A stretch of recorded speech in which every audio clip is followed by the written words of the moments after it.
Welcome to the Tech School podcast brought to you by DSDT. Hey, Karlos, you are remote today, my good friend. How are things going? No. This is a screensaver behind me. This isn't real, right? This is a virtual background. It looks very real. No, Who can tell the difference between virtual backgrounds and real backgrounds? We've seen them too much now. Yeah, I am. I'm remote today, Josh. Hey, all good, brother. It is the holiday week. Absolutely. Yeah, man. So we're getting ready for Thanksgiving, but hey, we're going to bring you a great episode this week before we get into the holiday. So, Karlos, who do we have on deck for this afternoon? Okay, so today we will be bringing on DSDT's Program Director of Digital Media, Miss Aubrie Glennon. Now, she's going to be coming on to explain to us exactly what the program is about, as well as some of the exciting things that are happening in the digital media and graphic design industry.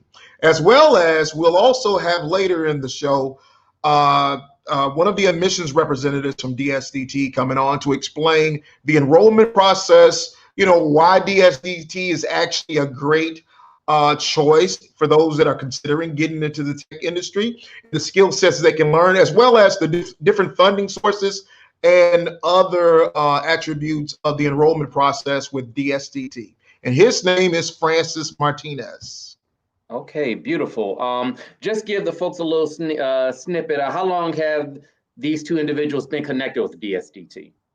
So recently, Aubrie came aboard. Aubrie has, I believe, about 25, 30 years in the industry, and she worked with a well-known arts institution around the Metro Detroit area, and I'll just let her speak on that.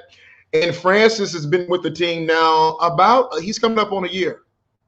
And I'm excited to actually have him on the show today to kind of talk about some of the things that he's come into contact with while enrolling students. He's phenomenal. He's probably one of the best ones I've come into contact with ever before. So that should be exciting. Love it. Well, speaking of, is Aubrie ready to go, or do we want to talk a little news first? Well, I say let's bring her on so we can discuss her career here at DSDT. Aubrie! Hi, guys. How are you? I'm doing great. I am actually here in the school today. As obviously I have a little green screen set up. Been doing a little lecturing with my students in the film production program here. Beautiful. Okay, Aubrie, so tell the folks who are viewing right now exactly what is the role of the Digital Media Program Director at DSDT, which is you. Sure. As the program director here at DSDT for film production, I help oversee the curriculum and work with employers really closely, because at the end of the day, our goal is to help people get that entry-level position in film production. When we talk about film production, what's really is exciting to me is that there is such an array of positions that we can hold within a company or an industry. There's a great need today for people that know how to shoot film, but also edit film and add some of that aesthetic value. So here at DSDT, we give students an opportunity to really dive into the graphic design side of film production. They're starting to learn those foundational skills to help build that aesthetic eye that really helps deliver, at the end of the day, the message that our graphics or our visual stories are intending to tell. It's interesting you touch on that, Aubrie, because the other day I spoke with a gentleman who was formerly in broadcasting, but now he's left the industry and he started his own digital media company. And one thing he touched on was a lot of companies, a lot of businesses, et cetera, they need help selling their brand, getting their message out there. And so looking for folks such as this individual who can shoot their video, edit their video, narrate the video as well, to give them a better selling point. And it sounds like that's something that is offered within the digital media program at DSDT, those kinds of skill sets.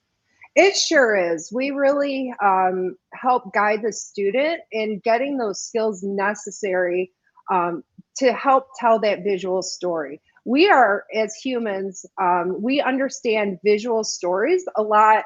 There's a lot, you have a better understanding of seeing something visual than someone speaking that. So what technology has really brought to the forefront for our industry is that opportunity to tell those visual stories to a larger audience. So you are seeing companies that want to reach greater audiences utilizing social media. And how do we do that through social media? We can create graphics, we can create some great still images, but why not get some interaction in there? And that interaction, that video portion, really does connect with the audience that we're trying to shoot for. So it really does help employers and people who are trying to bring new consumers into their group. It gives another way for us to be able to expose them to that. It's also a sign of the times, because if you go to a particular website for any organization, and in years past, there would be this essay of what the company is, what the institution is, and how many of us would really read the fine print through all of that versus a 3 to 5 minute YouTube video that's attached to that website, getting the message across even faster and stronger. Exactly. And in our program, we actually start working with the students, learning about those small little elements and how we put them together to really deliver a powerful visual story. So you're starting with looking at color selections. I was just talking to my students. When you get into the design world, it's not, I used green because it's my favorite color.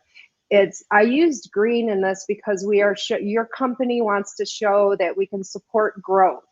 And that's so we're really starting to look at the theory.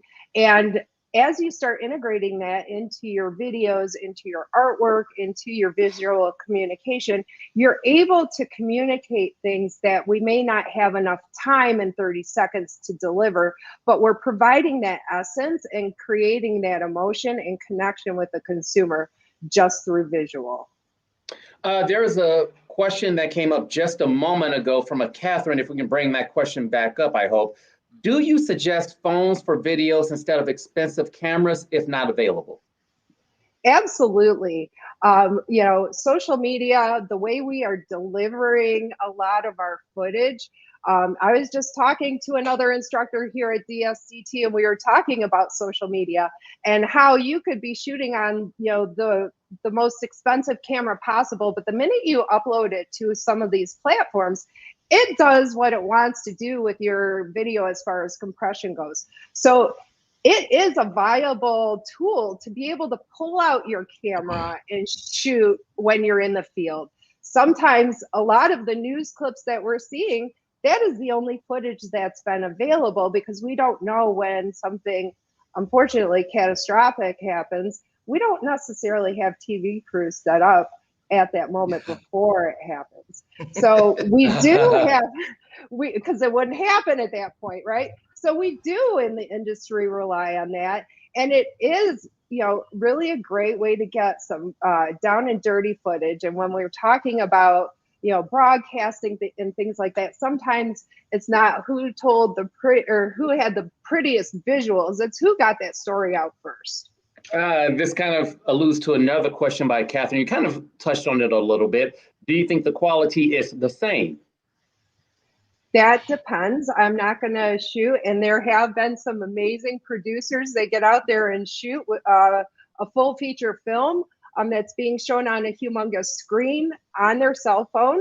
I think they know the ins and outs at that point. They know all the rules to be able to break those rules. But quality is not necessarily the same, but it's not necessarily needed to be the same depending on what your end result is. Here's another question from Jamie. Can we talk about all the courses within the film program?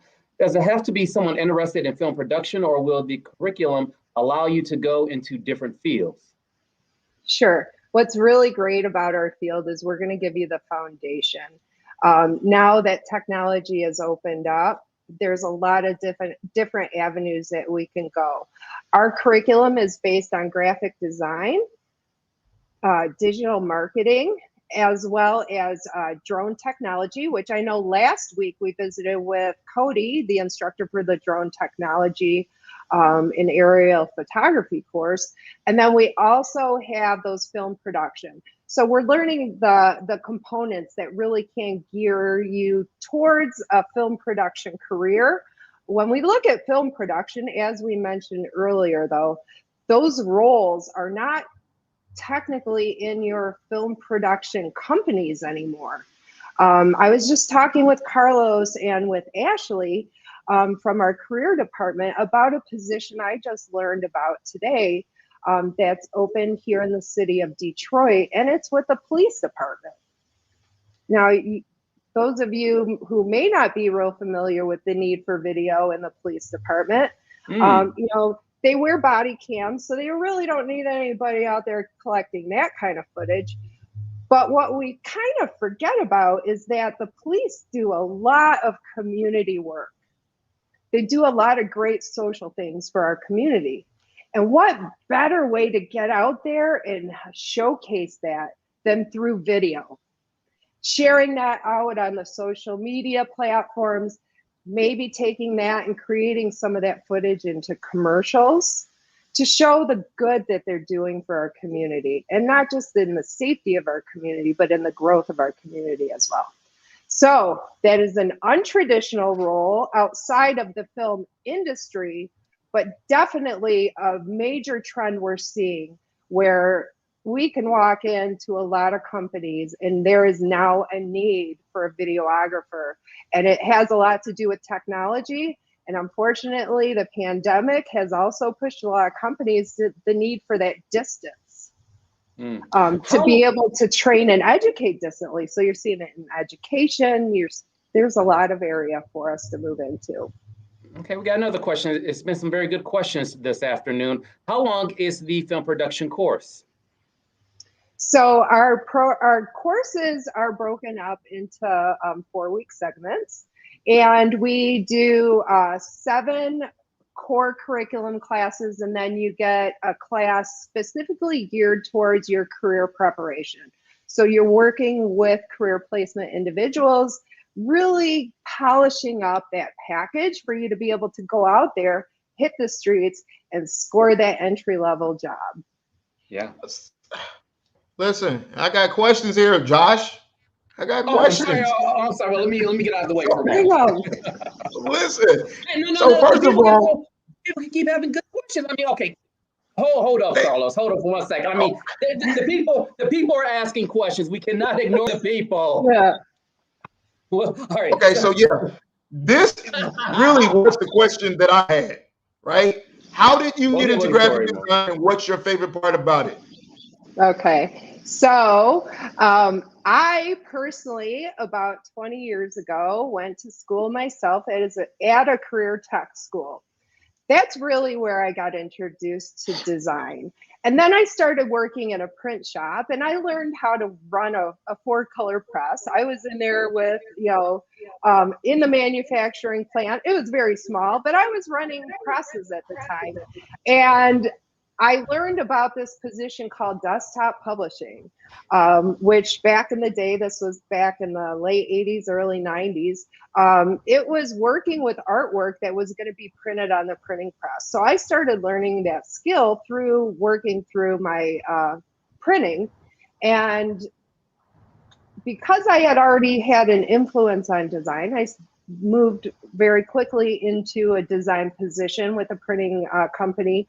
And then I started spreading my wings and learning that, design is everywhere and there's a lot more avenues that I could be exposed to. So I started working with different mentors around the industry, and I got some great exposure into broadcasting, some great exposure in television, and also for the big screen.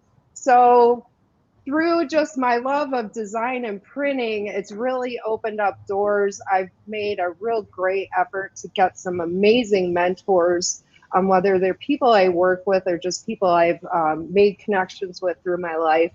And I'm always seeking new and exciting experiences and just things to help influence me to continue growing in my skill. And I am here today because I love to inspire. And I got my start in career tech, and I know it's a great place. To a vocational school is a great place to get that foundation. I want to give other people that opportunity. Josh, I have to do Yes. this. Aubrie. Yes.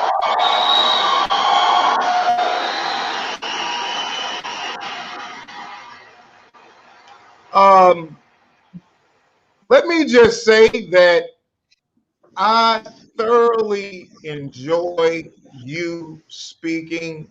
I mean, it's like watching my favorite video YouTuber, right? I think that one of the things for me, if I'm enrolled in your class, is you have to be able to keep my attention. And I don't know if you've noticed, Josh, but each one of the instructors that we have bought on the show thus far has been able to do that. You know, I'm not the guy that likes the traditional setting, and I sit there and I listen to the Charlie Brown wah wah wah wah wah wah wah wah wah. Right? You have to be able to do it. So Aubrie is sitting here and she got a green screen going on in the background, and she's knowledgeable about the industry. And I'm sitting here and I'm on every word, man. I love that. So bravo, bravo. And I mean, she's been getting. We've been getting a lot, and I think we've been getting a lot of good questions this afternoon because of that. Because she's so engaging, it's like let's just keep the conversation going. And speaking of Aubrie, we have another question from Mandy. Can you give a brief description of graphic design and digital media? Can you touch on that again a little bit more for Mandy? Absolutely. So when we look at digital media, it's really creating, content, media that's going to be displayed on screen, whether that's on your phone app or on your television, on your computer screen, or on the big screen. It's being digitally delivered. Now, graphic design is what is brought into that digital media to help enhance and to add interest, to help tell that story. So digital media is kind of that all-encompassing of how we're getting it out to the audience. And graphic design and your film production portion is really the elements that are coming into that to be able to promote the digital media piece. So the media is kind of the big piece. Your design is kind of the elements of it. That's it.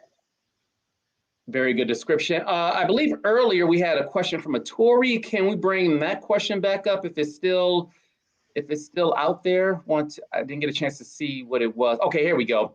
Tori, how did you get into media design? What are your favorite parts about media design for you, Aubrie?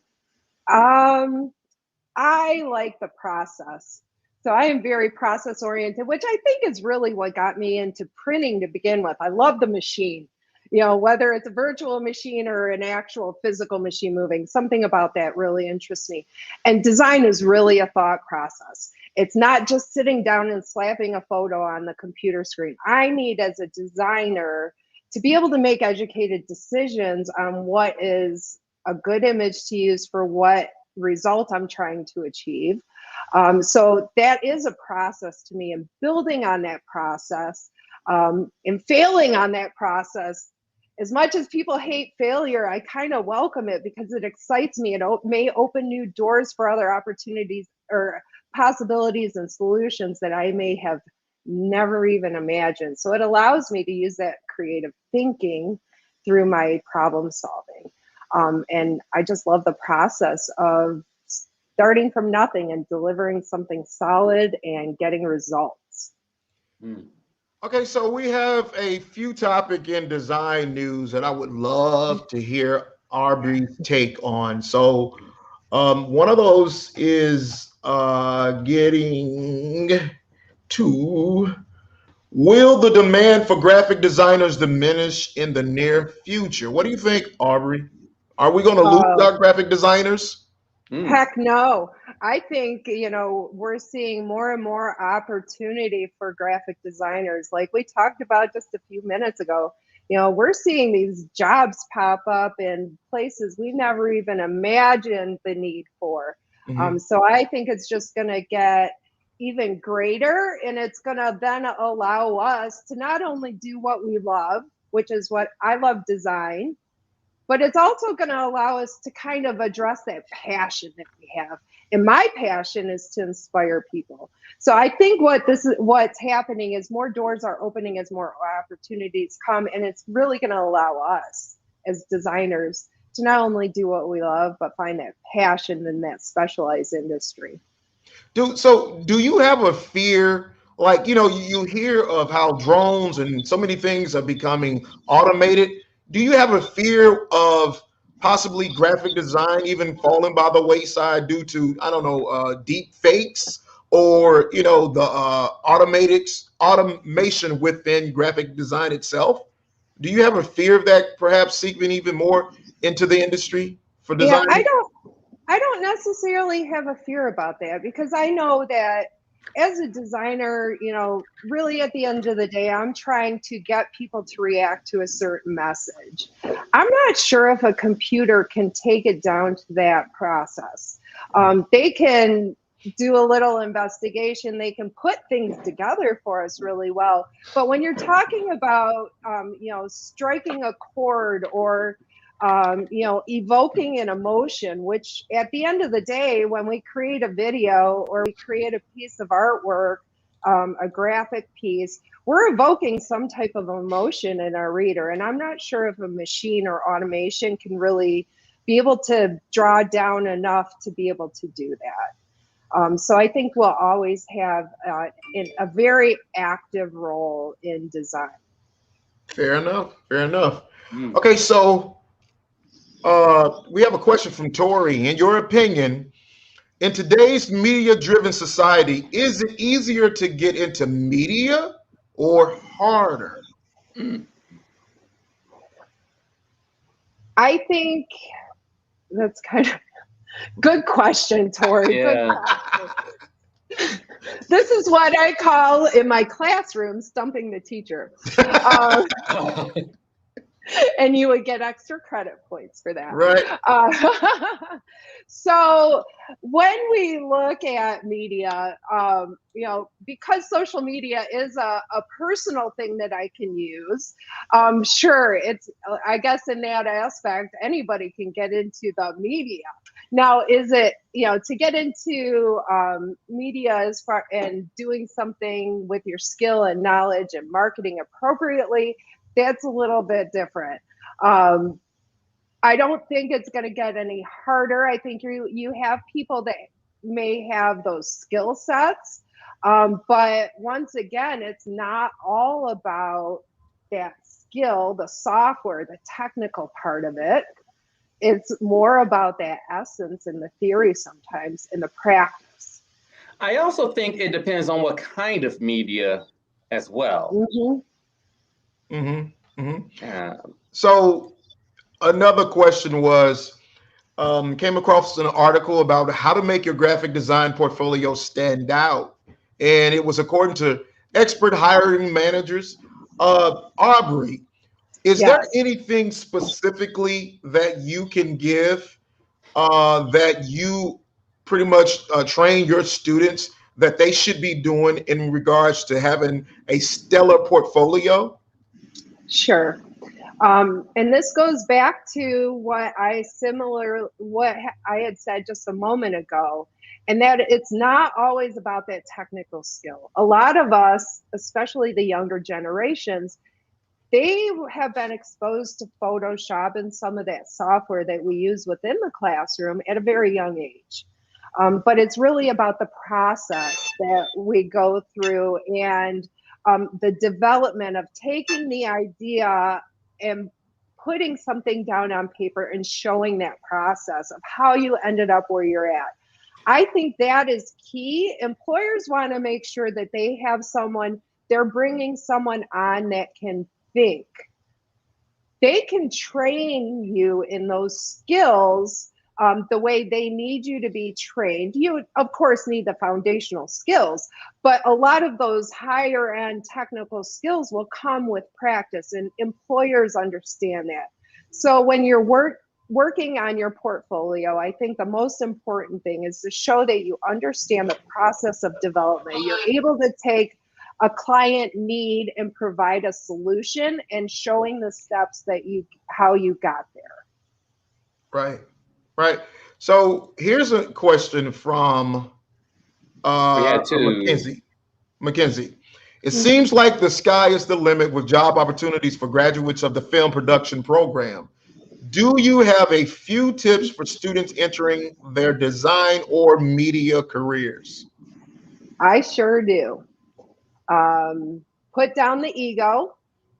You are probably going to walk in and might have a little bit of design to do, and you're going to have a lot of something else to do. And that is your time to get additional education, absorb the environment, become one with that environment, and do what they need you to do, because that is how you're going to grow your interest, figure out where you really want to be. It's like we just talked about, there's a million places now as designers that we can walk into and be employed. It's finding that niche. What is your passion? What are you great at? Figuring that out while you're working somewhere will help you grow your career in places that you never would have imagined. I did that myself. I never would have imagined that I had designs put on a television show, but here I am today. I've got 3 television shows under my belt. I mean, just amazing to me. However, if you would have asked me 20 years ago when I was chugging my press, my printing press, with all the guys in the background, you would have never said, Aubrey's going to design for Portlandia at some point. What's Portlandia? It's a cable television show. What? See? Yeah. I didn't know that. And those, well, for me, it's exciting, but at the same time, it's my most exciting thing that I've done as far as television goes is working with one of my mentors in education and in media. He has an Emmy award-winning television show that's on PBS. And I was able to work with him and develop the logo and some of the graphics for the television show. And like I said, as a television show, he's got 2 or 3 Emmys under his belt. And it's local, so I'm really helping local talent do what they want to do. Support, being part of that is just so exciting. Phenomenal. Fantastic. Yeah. Okay, so we have a last question, Josh. Last question from our viewers.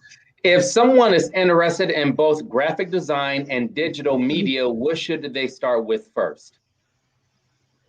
So I think one enhances the other. Getting a foundation in graphic design and understanding that aesthetic value will help you go really far in the digital media area. So I really think that they're great building blocks for each other. Wow. All right. Well, Aubrey, we want to say thank you for joining us. Absolutely. And explaining to us about your role at DSDT and some of the exciting things that you have going on. I truly believe that the students who have you as an instructor, they're winning. They're winning, right? Because not only are you so knowledgeable, but you are still a practitioner within the industry, right? And as a matter of fact, aren't you taking classes or something yourself at this time? I am. I can't stop myself. It's a problem I have. The more I learn, the more I want to know. And so now I am venturing into something to strengthen my teaching, but it's still in line with graphic design and film. I'm learning how to automate online curriculum. So how to develop interactive gamifying is what we call it. How to gamify curriculum. So yeah, like I said, I'm a junkie. I can't help it. You're a junkie for knowledge. That's right, right. Well, I know that we are proud to have you. We thank you for coming aboard. And again, we appreciate you for showing up today and showing out, because you have definitely done it. Thank you. Thank you. Thank you. Thank you, guys. Hopefully you have me back soon. Yes. Absolutely. Absolutely. Right now, there are job opportunities in the tech industry we can train you for. In our newly renovated state-of-the-art facility, classes are beginning monthly in cybersecurity, drone technology, digital marketing, computer programming, film production, and many, many others. If you live in the Metro Detroit area and you're looking to learn a skill local employers are demanding, but one that isn't that of a laborer, at DSDT, you can learn a lot in less than a year.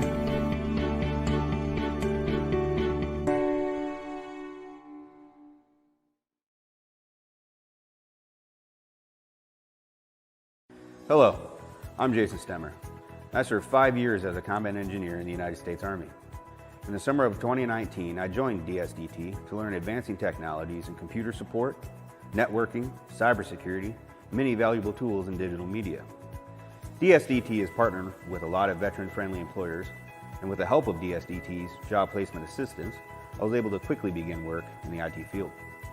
I'm very pleased with this direction, as there is unlimited potential in the technology field, with no signs of growth or demand ever slowing.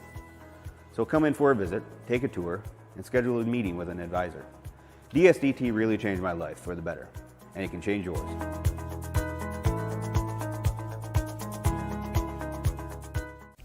At a Detroit School for Digital Technology, we strive to provide students who are willing to learn new and exciting skill sets with a quality education in cutting-edge film technology to include recording in HD and 4K formats, drone videography, editing, and state-of-the-art color grading. Our instructors are friendly, knowledgeable industry professionals who are willing to teach. For more information, call us at 313-263-4200 or visit us on the web at dsdt.tech.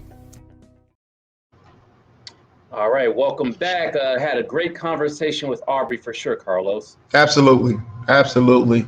Again, I loved it, right? Mm-hmm. And I think I loved it even more so just for the simple fact that I felt like I was watching my YouTube videos. Mm-hmm. You know? I mean, because, and I say that not necessarily to be funny, but just being practical. You know, nowadays we find so many different veins in order to ascertain information. And for a huge population of us, YouTube is always that first go-to.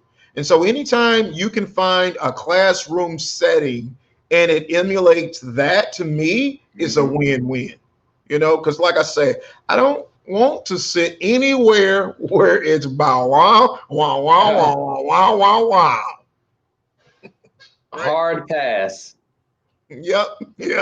So, Josh, we are about to have our admissions representative, Mr. Francis Martinez, come on and join us. And Francis is going to explain to us his role at DSDT and some of the finer points of his job as an admissions representative. Francis, how are you today, sir?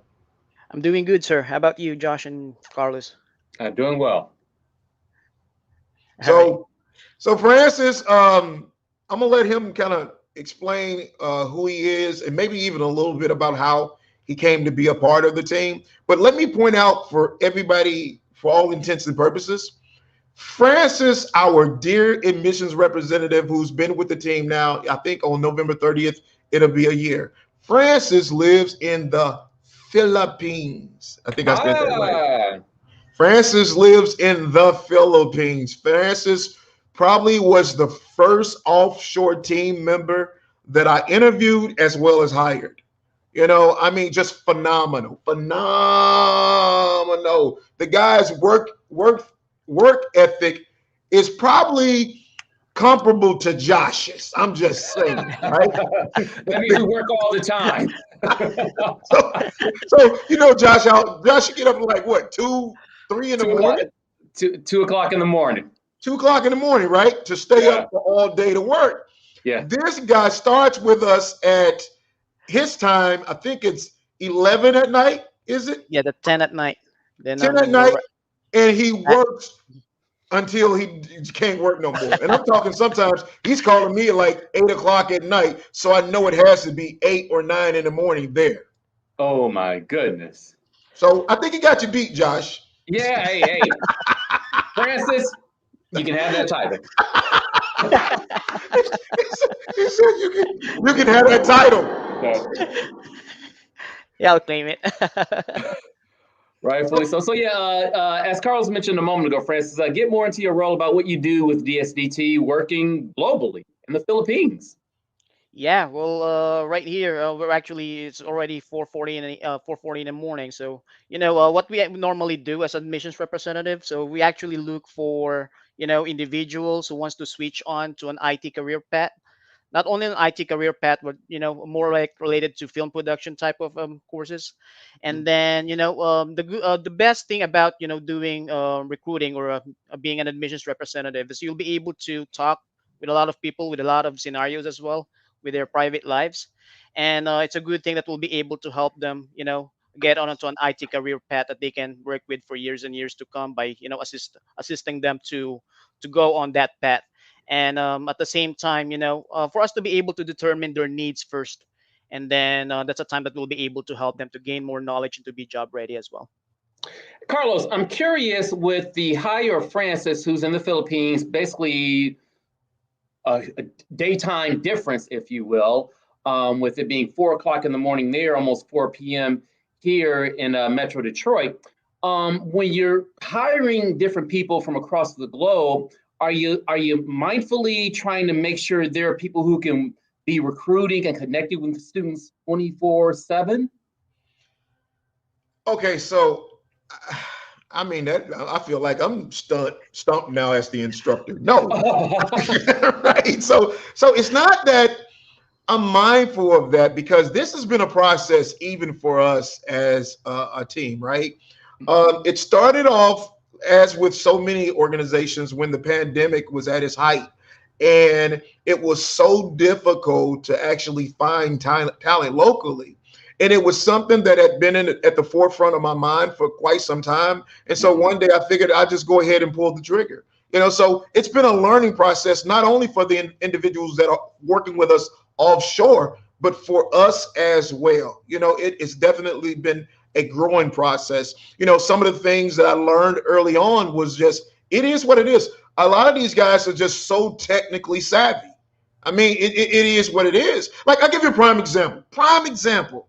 Okay, so you may not know, Josh, but yesterday was my birthday. Okay. Happy birthday! I did not know. Yeah, I turned 22 again. But anyways, you're looking good, man. Looking good. Listen. Yeah. So yesterday was my birthday, and our offshore team got together and sent me a gift.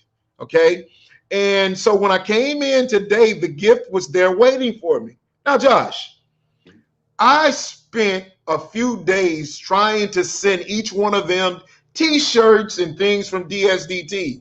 And I mean, the best that I could do was get like a window somewhere in December of when it was going to arrive, And so when I asked them about it this morning, Joanna, which is another team member, she was like, "Sir, I have my ways." I'm like, what ways how do you get something so fast to me and I can't, reciprocate it? They're just so technically savvy at times than even me, and that's kind of hard to do, right? So I learned that early on with dealing with them. So one of the biggest things, and I don't know if Francis knows this to be, and it's just the elephant in the room, it is what it is. You will often have people say, well, if you have offshore representatives, no one can really understand them. BS, the biggest malarkey that I've ever heard, right? Because when you start to work with your team member, you come to learn that that by far is not one of the main issues that they have a problem with, because we actually work day in and day out to train them. Like, look, let's just talk about it, depending on the person that's on the other end of that receiver. If the person is looking to enroll into your program, I don't care if the person on the other side of the phone was using sign language. They would sit there intently because this is something that they find value in. And that's been one of the biggest things that I've worked with this team in order to establish early on. Hey, okay, everybody knows that you're foreign. So what? At the end of the day, they show up, they show out, they do the job day in and day out. And like I say, Francis has been doing it for a year now. And hands down, I don't want to say it because everybody else will get mad. Everybody else tune out for a second, but he is the best. Ooh, it is what it is. It is what it is. Appreciate it. I can attest to that and what you're saying, because even though students can actually sense that we have an accent, but the most important thing is they're actually comfortable speaking with you over the phone, and at the same time you'll be able to help them with their careers. Mm-hmm. Francis, what's the longest have you ever had a student sit and listen to you intently to get them through the process? The longest? There's like a financial aid student is actually filling out FAFSA, Mhm. and I've been with him like on the phone like for like 2 hours, because we've been laughing all conversation long. So and while they're filling out FAFSA, we're actually able to get to know each other very well. It's a You good thing do that? about being an admissions representative. You'll be able to build rapport, and you'll be able to get in touch on their private lives as well. See, yeah. Here's a question. So, of all the questions that you come into contact with prospective students, what do you think is probably the number one reoccurring question that you get asked? Well, normally it's about, if it's going to be, if the diploma or certificates that they can get will be a big help for them on their career path. And, definitely it is, because, I can say DSDT is not only providing them the knowledge and the skills for them to be able to be job ready. We're also, as a family, we're also able to assist them with the, what type or what path they want to actually to take after they finish the program. So it's more likely, helping individuals to be successful in the future as well. Yeah. Now, keep something in mind too, Josh, as we're talking to him 12 hours away from us.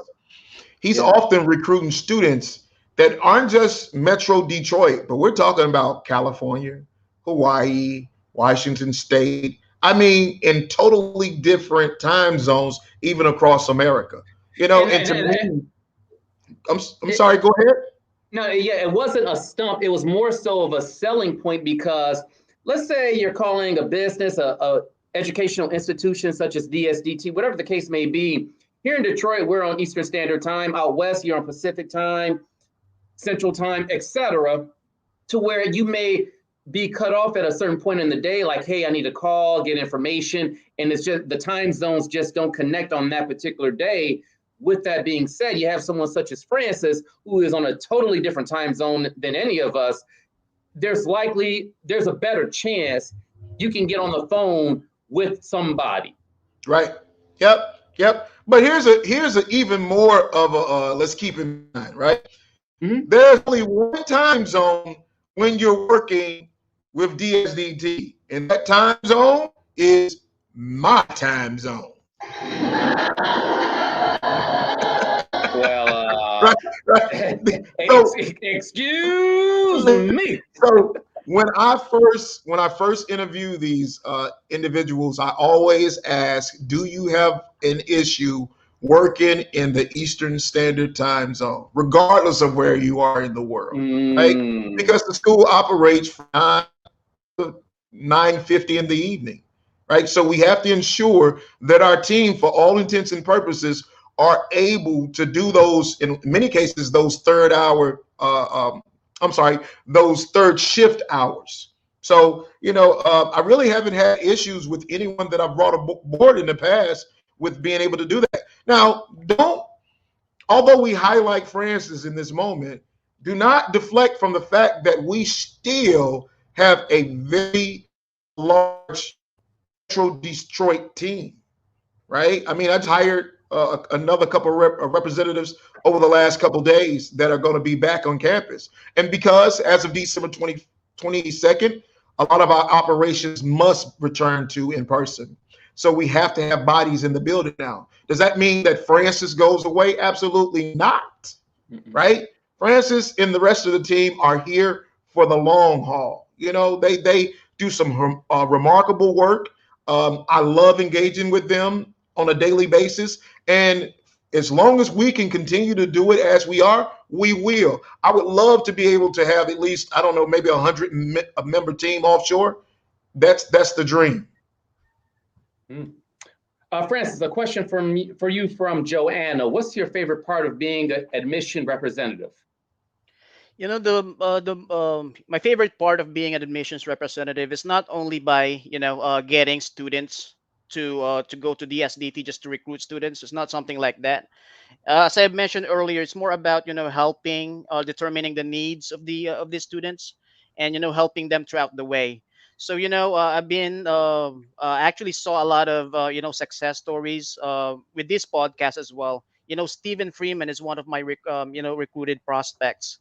Two of our best students, Carolyn Satchel as well as D'Angelo Black, they're actually quite a have some success stories as well. So you know these are actually the most important thing for me as an admissions representative, for me to be able to help individuals like them. Okay, so help comes from his background. What are you? What was your original background in, Francis? Yeah, well, I'm a registered nurse here in the Philippines, so but He's a registered nurse. So, Wow. right? So I mean, helping people is in his blood. This is something that he's been trained to do. And at some point, he made the decision that he wanted to jump ship, and now he wants to work for DSDT in the United States, still helping people. I mean, it was a match made in heaven. All right, so we have a question here from Mandy Rowe. Mandy wants to know, where do we find the students? Okay, so when that question is kind of like a twofer for us, right? And I'll kind of answer some of this and let Francis do the backup. Our students are a combination of general students and military students. And traditionally, we have had to go to like career fairs and high schools and recruit military events, all kinds of things that the last nearly 2 years, there has been a hamper on that.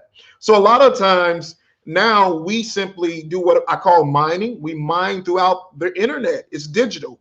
We try to connect with potential students using our digital means, whether it be through Facebook campaigns or LinkedIn, Instagram, in order to get leads in. And once we have those leads, then it's the team's job to make sure that they connect with them in hopes of finding out whether they would love to attend the tech programs that we have at DSDT.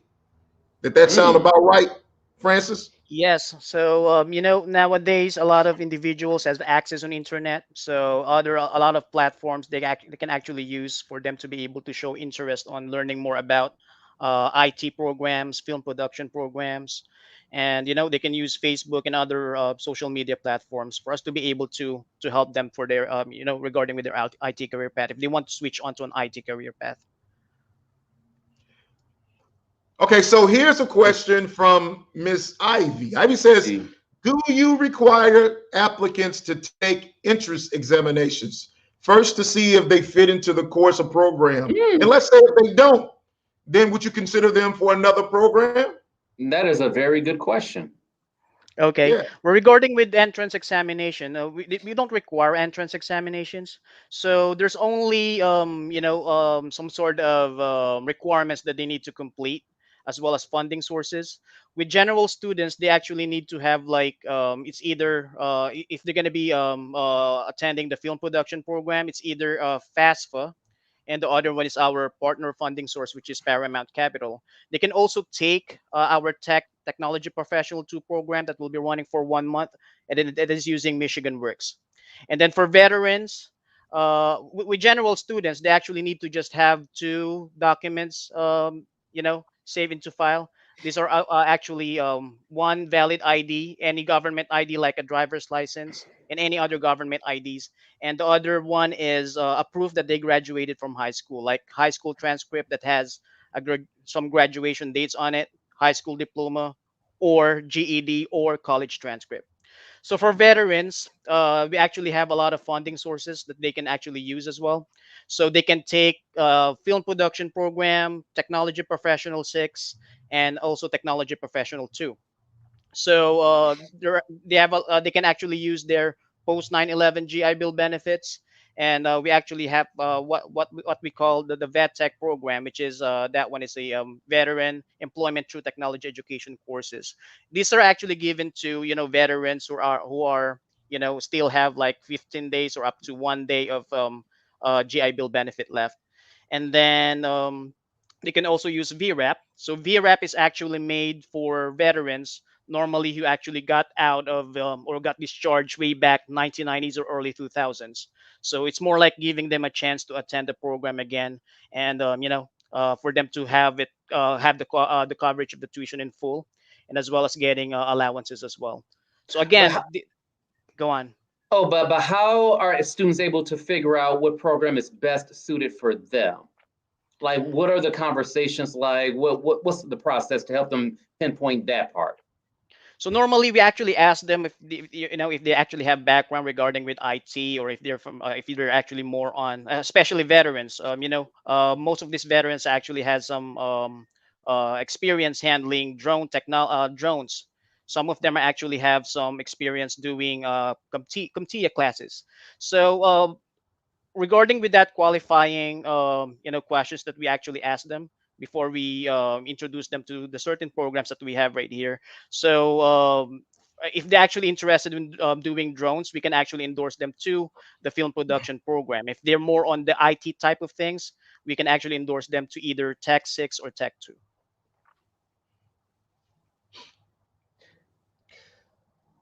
How proud are you, Carlos? Man, let me tell you something. I'm telling you, boy. Man. Oh, he's an assassin, baby. He is an assassin. He, I mean, here's a. Go ahead. I'm sorry. Go ahead, Carlos. no. Question from Sierra. Is there a registration or enrollment fee required to take your courses? Regarding with registration, what they need to just fill out is just our pre-enrollment application form. So we're actually sending them this link through their email, and then we're actually assisting them on what regarding with the academic portion of it. We're assisting them on what course they need to take, the time shift of the class, and also the date where they're going to be starting the classes. And then regarding with fees, we just need to have like a definite funding source that they will be able to use for them to be able to attend the program. But there's no other payments required, especially for veterans or financial aid students. Okay, so here's a big question for you, Francis. In all your conversations that you're having with these various students, when they would like to know about the employer partners that we have, at the end of the day, is your conversation that we can guarantee that they get employed once they participate in training? There's there's no guarantee that they will be able to get that employment. So the thing that we can actually offer to them is assistance, knowledge, tools for them to be able to gain the knowledge that they have, so they will be job ready upon interview. It's just as simple as we cannot actually attend the interview on their behalf, so they're the ones who will be attending the interviews with our tech partners, so they can actually, so there should be the one who will be able to do their best for them to get employed. Yeah, and I like the way that you phrase that because it's real simple. So many times we know of bachelor degrees, master degrees, and yet individuals still can't find employment, right? So let's be realistic prospects when you're considering DSDT. Listen, we're going to help you get the skill set. We're going to make sure that you sit in with instructors like Aubrie, who was on earlier. But at the end of the day, when you show up to get these skill sets, keep in mind that there's a vast majority of people out there that are fighting for these same opportunities. And so it's incumbent upon you to get as much as you can from the courses so that when you show up to those interviews, you can hit it home for yourself. DSDT cannot go in there and sit in the seat and have that interview on your back with that employer, right? Employers not looking for DSDT. They're looking to hire you for what you have. And as long as you are partaking in these courses and you're getting everything that you can from them, and that you actually go in and you show more of your character than necessarily someone else's, every chance you're going to have a better outcome than some of those that have been before you. All right. So I can't press upon you enough that nothing is guaranteed. We don't make any guarantees, but we guarantee that we can prepare you. We guarantee that we can get you with employers that are looking for your skill set. Now it's up to you to guarantee something for you. And that's your future stake in an industry that's overwhelmingly growing. So, you know, you have to do your part as well. All right. What do you say, Karlos? Show up and show out? Show up and show out. Right? Okay. I thought so. They have to. You have to. I mean, that's the only way, you know, you get to maximize the opportunities that you're afforded, because you're going to have the opportunity. I mean, we have a whole Rolodex of employer partners, as we spoke with Jamie a few weeks ago about, right? We have a number of employer partners, but at the end of the day, once we get you in there, it's up to you to go in there and hit it home, right? So we're not going to, just sit around and make it seem as if everything is just being handed to you. And I mean, if I can, let me just say that for a moment too. In these attitudes where, you know, can you give me a laptop? Can you give me tuition? Can you pay for my housing? And so everything is gimme. What stake are you going to put in to your future? Right? You have to, they call it putting skin in the game, right? You're going to get the education, you're going to get all the skills that you need, then you're going to walk in through the doors into that interview, and you're going to have an opportunity that you may not have had otherwise. Set yourself up for success as opposed to going in and not being prepared. And today, let me go for a second, please. I had an interview today with a candidate for an admissions representative position, and when I showed up to the interview, he knew so much about DSDT. I mean, he went, looked at all of the web content, you know, been on the LinkedIn, researched the individuals who work there, blew me away. Hired. Let's not even talk anymore. Hired, right? Because we as an employers, we're looking for individuals like that. And I can guarantee this. If you show up to your interview after taking a DSDT drone technology program, 3D printing, all of the CompTIAs, after taking those programs and you go in and you can tell that employer about the company that you're applying for, you can tell something about the staff members of there, then you're going to be the person perhaps that walks away on that day with that job. Just call it for what it is. Just let's be prepared. If I can impart anything to you, let's be prepared. Again, show up, show out. Be thankful as we approach Thanksgiving, and be prepared after we get done eating to get back to work next Monday. Yeah, right? Yeah. I'm looking forward to it. Hey, hold on now. Listen to what you just said now, Josh. Be thankful for Thanksgiving, right? Yeah. Okay, Francis? Yes, sir. Can you tell him? Can you tell him about the Philippines and his Thanksgiving? Yeah, well, here in the Philippines, we don't have any Thanksgiving, but we normally celebrate that one. Yeah, Christmas Eve. So that Christmas Eve is more like the Thanksgiving for us. Yeah, they don't celebrate your Thanksgiving in Philippines, Josh. I'm so.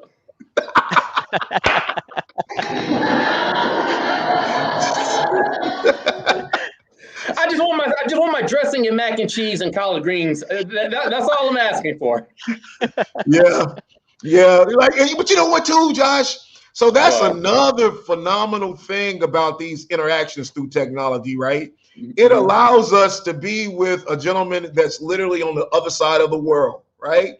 And him being there, it also exposes us to other cultures and, you know, other belief systems. I'm from a little country, a little city in Arkansas. I would have never otherwise, if not for technology, been able to have this exposure.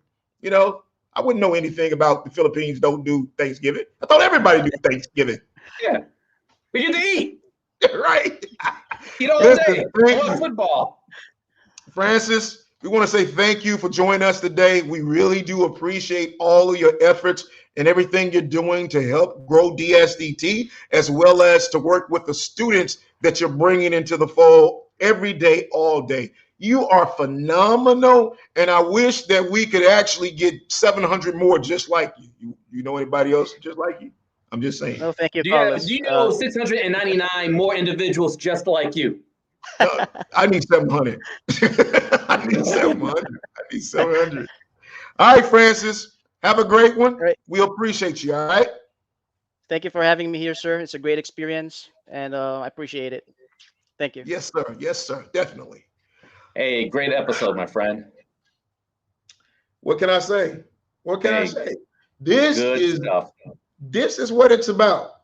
This is what it's about. You know, it's not enough that we simply tell people what we're doing at DSDT, but I truly believe that we are in this phase of really showing them, you know, how dedicated we are to them as students, how dedicated we are to their success. You know, and I think that, speaking on behalf of the whole team, we're partners with them in their success. You know, I'm trying to ensure that our staff is hands down the best you're going to come into contact with.